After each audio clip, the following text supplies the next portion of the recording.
Samajwadi party से पूर्व जिला उपाध्यक्ष मौजूद है और वर्तमान में अगर हम बात करें तो कार्यकर्ता।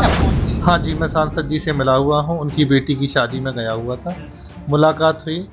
मुलाकात में अच्छा महसूस हुआ, अच्छे व्यक्तित्व के हैं और ऐसा लगा कि वो पॉलिटिकल आदमी कम एक आम आदमी ज़्यादा है। भाजपा के कितने कार्यकर्ता और पदाधिकारी शामिल? भाजपा के तो मोस्टली सभी लोग शामिल हुए, जैसा कि मैंने देखा सांसद जी हो गए, सांसद जी के यहाँ विधायक जी हो गए, मंत्री जी हो गए, जिला अध्यक्ष जी हो गए और भी पार्टी के तमाम पदाधिकारी कार्यकर्ता वहाँ पर काफ़ी अधिक संख्या में देखने को मिले मुझे। नहीं, मैं नहीं मानता हूँ कि बदलाव होना चाहिए, उसकी तो मुझे आवश्यकता नहीं लगती है। बस मैं ये चाहता हूँ कि जो भी काम हैं जो ललितपुर के हित में हो सकते हैं वो शीर्ष लेवल से हों तो काफ़ी अच्छा रहेगा पब्लिक को भी। पिछले कुछ टाइम से देखने को मिल रहा है जैसे कि हमारे यहाँ स्वास्थ्य संबंधी बेड का, जहाँ तक मुझे पता है 400 बेड का हॉस्पिटल बन रहा है, मेडिकल कॉलेज भी बन रहा है, तो ये हमारे ललितपुर के लिए काफ़ी बड़ी उपलब्धि है। देखिए, अगर हम बिजली की बात करें तो बिजली पहले से तो काफ़ी बेटर हुई है और अब हर तबके के लोगों के पास बिजली की व्यवस्था हो गई है। गांव-गांव में भी विद्युत कनेक्शन हो गए हैं। को मीटर भी जब भी वोट करें सोच समझ कर करें, जाति द्वेष में आकर ना करें। हमें पार्टी कोई भी हो, ऐसी पार्टी के हित में वोट करना चाहिए जिससे कि हमारी बेरोजगारी, महंगाई या जो और अहम मुद्दे हैं जिन पर सरकार नाकाम रही उस ओर ध्यान देना चाहिए। पहले से अगर देखा जाए तो बिजली काफ़ी हद तक बेटर हुई है पहले से और अब तो काफ़ी कम हो गई, लेकिन कुछ गांव वगैरह में ऐसा सुनने को आता है कि वहाँ अभी भी बिजली की कटौती होती है या कभी वहाँ फॉल्ट हो जाता है तो पता चला 6-6 घंटे 8-8 घंटे इवन एक दिन बाद फॉल्ट ठीक हो पाते हैं। तो समय भी हम पहुंच चुके हैं जनपद ललितपुर में और अभी हमारे साथ मौजूद हैं समाजवादी पार्टी से पूर्व जिला उपाध्यक्ष मौजूद है। बात करें हम अभी जनपद ललितपुर में लेके तमाम व्यवस्थाओं को लेके, तमाम विकास को लेके, तमाम डेवलप की बातें भी की जाती है, चाहे वो सड़कों, बिजली, स्वास्थ्य, शिक्षा हो और तमाम ऐसे जो विकास है वो जो जनप्रतिनिधि है वो भी लगातार दावे करते हैं। तो क्या कुछ हकीकत यहाँ पे देखने को मिलती है? किस नजरिए से यहाँ पे देखा जा रहा है? क्या कुछ जनपद ललितपुर में इन 7 साल के कार्यकाल में डेवलप होते हुए देखा गया है? जी, स्वागत है। देखिए, देखा जाए तो जो हम उम्मीद कर रहे थे विकास की, उतना विकास तो नहीं हो पाया है, लेकिन हाँ पिछले कुछ टाइम से देखने को मिल रहा है जैसे कि हमारे यहाँ स्वास्थ्य संबंधी काफ़ी परेशानियां रही हैं। कोरोना काल में भी हमने देखा कि यहाँ अस्पताल में डॉक्टर नहीं रहे। कोरोना काल को अगर छोड़ भी दिया जाए तो अमूमन एक जरा सी भी किसी को अगर चेस्ट में, सीने में दर्द होता है तो डॉक्टर तुरंत रेफ़र कर देते हैं झांसी। कोई एक्सीडेंट केस होता है तो उसको तत्काल बाहर के लिए रेफ़र कर दिया जाता है। तो देखा जाए तो स्वास्थ्य संबंधी व्यवस्थाओं में हमारी सरकार थोड़ा फैल रही है, लेकिन कुछ समय से हम देख रहे हैं कि हमारे यहाँ 400 बेड का, जहाँ तक मुझे पता है 400 बेड का हॉस्पिटल बन रहा है, मेडिकल कॉलेज भी बन रहा है, तो ये हमारे ललितपुर के लिए काफ़ी बड़ी उपलब्धि है। अब हमें एक उम्मीद है कि जब मेडिकल कॉलेज बन रहा है तो ऑब्वियसली यहाँ डॉक्टर्स भी मौजूद रहेंगे, जिससे कि हो सकता है बहुत हद तक, नहीं तो कुछ हद तक, जो लोग हमारे डॉक्टर्स हमारे यहाँ के केस को बाहर रेफ़र कर देते थे, हो सकता है कि अब यहाँ उनका इलाज भी हो सके।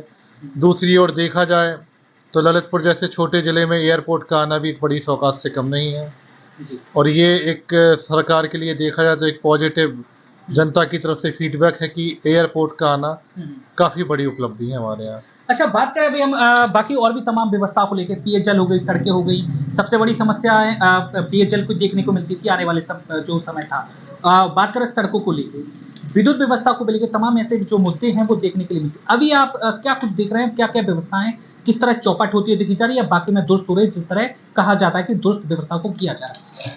देखिए, अगर हम बिजली की बात करें तो बिजली पहले से तो काफ़ी बेटर हुई है और अब हर तबके के लोगों के पास बिजली की व्यवस्था हो गई है। गांव-गांव में भी विद्युत कनेक्शन हो गए हैं, मीटर भी लगाए जा रहे हैं, लेकिन सरकार से अपील ये है कि 24 घंटे अगर लाइट आए तो वो बहुत बेहतर रहेगा। अगर हम देखें तो कुछ पिछड़े इलाकों में अभी भी लाइट की कटौती होती है, कुछ गाँव में लाइट नहीं आती है। अच्छा, एक चीज़ और है, अगर कभी फॉल्ट हो जाता है तो काफ़ी लंबे समय तक लाइट आ ही नहीं रही है। तो पहले से के नज़रिए से देखा जाए तो लाइट अच्छी हुई है, नो डाउट, रोड भी अच्छे हुए हैं, पहले से काफ़ी सड़कों में सुधार भी हुआ है। अच्छा, बाकी डेवलप और क्या आने वाले समय में होना चाहिए? क्या कुछ मुद्दे अभी इस समय हैं जनता के पास? जी, बिल्कुल। देखिए, सबसे अहम मुद्दा है महँगाई का। जी। जो हम एक उम्मीद कर रहे थे महँगाई पर कंट्रोल होगा, तो इसका जस्ट अपोज़िट हुआ। महँगाई पे कंट्रोल नहीं कर पाई सरकार। अगर हम देखें तेल की कीमतों में, दालों की कीमतों में या और भी इलेक्ट्रॉनिक्स आइटम्स में देखें या हम अ, वाहनों में देखें तो सभी की कीमत में वृद्धि हुई है, इज़ाफ़ा हुआ है। जी। हम ये चाहते थे कि अगर कटौती ना हुई हो तो वृद्धि भी ना हो, तो काफ़ी वृद्धि हुई है। गैस को देखा जाए सिलेंडर को तो उसकी कीमत भी आसमान छू रही है। इसके लिए विपक्ष भी मौजूद हैं, वो भी लगातार लड़ाइयाँ लड़ते रहते हैं। बात करें पार्टी को लेकर, पार्टी क्या कर रही है? फिर अगर महँगाई लगातार बढ़ रही है, तो क्यों ये जो महँगाई है, वो लगातार बढ़ती हुई दिखी जा रही है? ये तो पार्टी को सोचना चाहिए, पार्टी के जो उच्च लेवल के नेता हैं, उनको इस ओर ध्यान देना चाहिए कि कुछ ऐसा करें जिससे जनता को राहत मिल सके। जनता क्या चाहती है? जनता चाहती है कि बेरोज़गारी दूर हो, महँगाई ना हो, अच्छी रोड हो, लाइट मिले, पानी मिले, इससे ज़्यादा जनता कुछ नहीं चाहती है। लोकसभा के चुनाव आ रहे हैं, क्या कुछ तैयारियाँ देखने को मिल रही हैं? जी, लोकसभा के चुनाव आ रहे हैं तो तैयारियां देखने को मिल रही हैं। जैसे काफ़ी जो रोड खराब थे, उनका जीर्णोद्धार हो रहा है। बहुत जल्द ही सुनने में आ रहा है कि हॉस्पिटल का काम भी जल्द से जल्द कंप्लीट हो जाएगा, मेडिकल कॉलेज भी खुल जाएगा। एयरपोर्ट के काम पर अभी भी मुझे कोई जानकारी नहीं है कि फिर से काम चालू हुआ या नहीं हुआ। तो तैयारियां तो हो रही हैं और मंदिर का भी आप देख सकते हैं 22 तारीख को उद्घाटन है, काफ़ी अच्छी बात है। तो लोकसभा की जो मेन मुद्दे हैं उन पे तो उन्होंने तैयारियां शुरू अच्छा, करी इससे थी। पहले अब चुनाव नज़दीक आया, तो तैयारियाँ भी जल्द-जल्द होने लगी हैं। आपको नहीं लगता कि जब चुनाव का समय आता है, तो जनप्रतिनिधि है और जो सरकार है, वो लॉलीपॉप देना लोगों को शुरू कर देती है? जी, बिल्कुल, ये तो होता ही है। जी। हमेशा से देखने में भी आ रहा है। तो ये तो प्रथा चल रही है। जी। और हम बस यही उम्मीद करना चाहते हैं हाँ। कि क्या संदेश देना चाहेंगे आप बाकी जनता को, क्या संदेश देना चाहेंगे? जनता को हम यही संदेश देना चाहेंगे क्या कि करना चाहिए? कि जनता को जब भी वोट करें सोच समझ कर करें, जाति जाति द्वेष में आकर ना करें। हमें पार्टी कोई भी हो, ऐसी पार्टी के हित में वोट करना चाहिए जिससे कि हमारी बेरोजगारी, महँगाई या जो और अहम मुद्दे हैं, जिन पर सरकार नाकाम रही, उस ओर ध्यान देना चाहिए। पहले जानकारी हमें आपसे आपकी जो जानकारी लगी है कि आप पहले कार्यकर्ता भी रहे, उसके बाद पदाधिकारी भी आप रह चुके हैं। वर्तमान में शायद आप आज भी कार्यकर्ता हैं एक समाजवादी पार्टी की। तो आपका जो सफ़र रहा, वो कहाँ से कहाँ तक रहा? आप थोड़ा-सा बताएँ। देखिए, मेरा सबसे पहले सफ़र की शुरुआत हुई थी मेरे कॉलेज के चुनाव से, जहाँ पर हम रघुवीर सिंह राजकीय महाविद्यालय में उपाध्यक्ष का चुनाव जीते थे। उसके बाद जब कैलाश यादव जी थे तो जिलाध्यक्ष रहे काफ़ी पहले, लगभग 2012 में। उस वक़्त मैं जिला सचिव रहा। उसके बाद अभी पिछले चुनाव में जिला उपाध्यक्ष रहा, लेकिन कुछ कारणवश जब जिलाध्यक्ष चेंज हुए हमारे, तो फिर उसके बाद मैं कार्यकारिणी में नहीं रहा। और अभी आप वर्तमान में कोई ज़िम्मेदारी आप संभाले या नहीं? जी नहीं, वर्तमान में मैं कोई भी ज़िम्मेदारी नहीं सँभाले हुआ हूँ।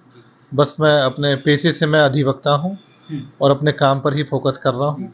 जी। अच्छा, बाकी सरकार को किस नज़रिए से देखते हैं? जैसे आपने कहा कि अभी इस समय हम किसी भी पार्टी में कार्य नहीं कर रहे हैं।